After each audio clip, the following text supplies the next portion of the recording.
Okay, so apparently Russia is back at it and attacking Ukraine again stronger than they have been recently. Let's get into this video and see what Russia is doing to Ukraine now. Tony, just talk us through why Russia's stepping up attacks now. Good morning. Good morning. Well, essentially, without being too flippant, because it can. It's well aware that Ukraine is having problems securing enough air defense missiles to allow it to deter such attacks. And frankly, in other parts of the war, things are not going that well for Russia. It's not making a great deal of progress on the battlefield in some areas. I mean, I wouldn't say it's going well. Lots of Russians have died. I mean, Vladimir Putin should be ashamed of what he's done. He has literally just taken swaths of his population and just sacrificed them all in the name of greed, in my opinion. So just a true tragedy. And this just shows the crazy propensity for humans for darkness. And I just really don't understand it. Let's keep watching. Ukraine is even succeeding in pushing it back a little bit. And Ukraine has embarrassed Vladimir Putin in Russia by successfully targeting various refineries and other installations in Russia. And it carried out a very large-scale attack in Moscow just last weekend that was very publicly viewed by lots of Muscovites.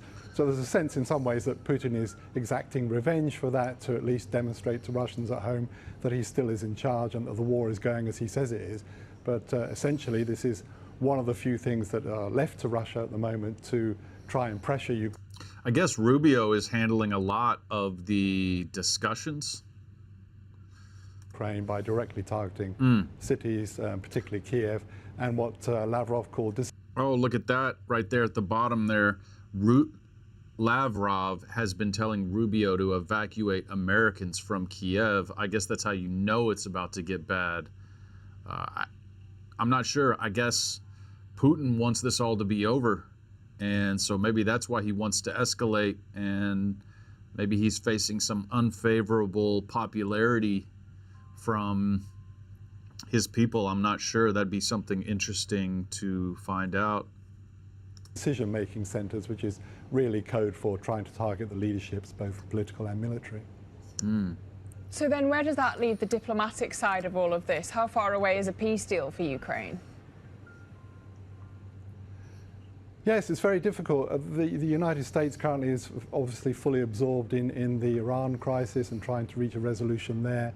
So since that erupted in late February, there's been no real progress in talks between Ukraine and Russia. Prior to that, the US was leading trilateral talks. There was some sense that they were making some progress. All of that really has been parked while the Iran crisis is going on. There's no real sense that they'll be renewed anytime soon. Secretary of State Marco Rubio said as much a little while ago. And Ukraine and Russia aren't really talking to each other. There are some back channels involved in prisoner exchanges, but progress on the key central question, which is Russia's territorial demands, isn't really visible.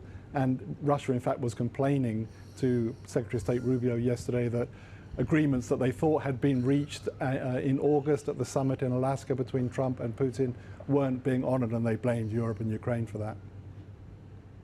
I mean, we've just seen the Secretary of State for the US, Marco Rubio, in India, speaking out of New Delhi this hour, Tony. I do wonder, when you've got the Quad being prioritised, how much the war in Ukraine has dropped down the agenda when it comes to Washington, really where this is leaving the relationships between President Trump and Putin, but also Zelensky on the other hand as well.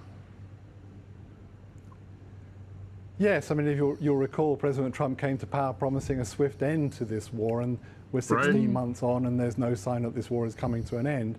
And there is a sense, I think, that the US is losing interest in this. They increasingly say that, you know, this is a European war. It's And that's the thing about humans, you know, as engagements, as things go on, if you're not right in Ukraine, it just continues to seem more and more normal, and you kind of have to move on. And I have to think that Putin really understands this, and a lot of world leaders understands this, and it's just a heartbreaking reality, sadly. Europe's problem. Europe should step up. It's a matter of European security. They're ready to help, but they're not the central player. Well, they don't want to be the central player unless someone else comes forward and says that they will take part. Then they're going to have to be. But there's no visible progress in these talks, and there's frustration, I think, on the US side that that's the case.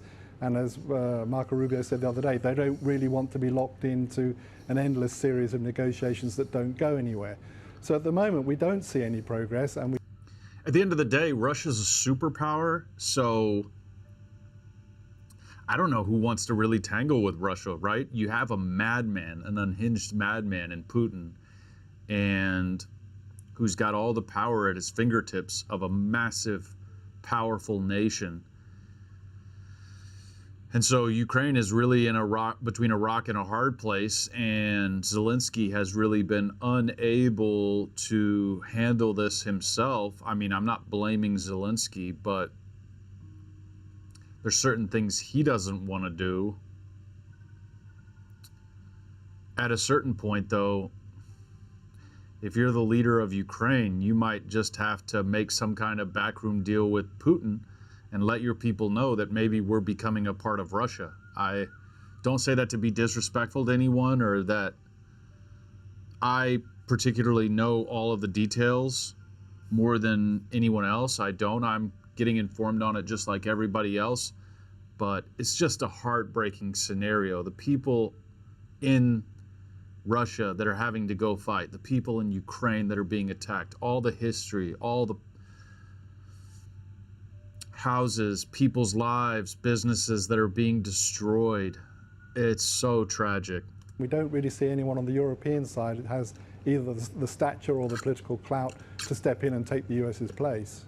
Right. Yeah, 16 months of diplomacy without a breakthrough. Very frustrating for all involved. Well, there you have it, guys.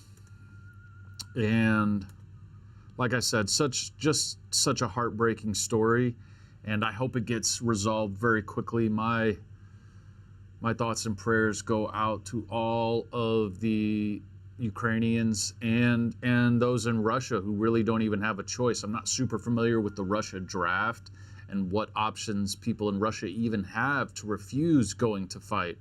But with how Vladimir Putin rules Russia, I can't even imagine it's that much.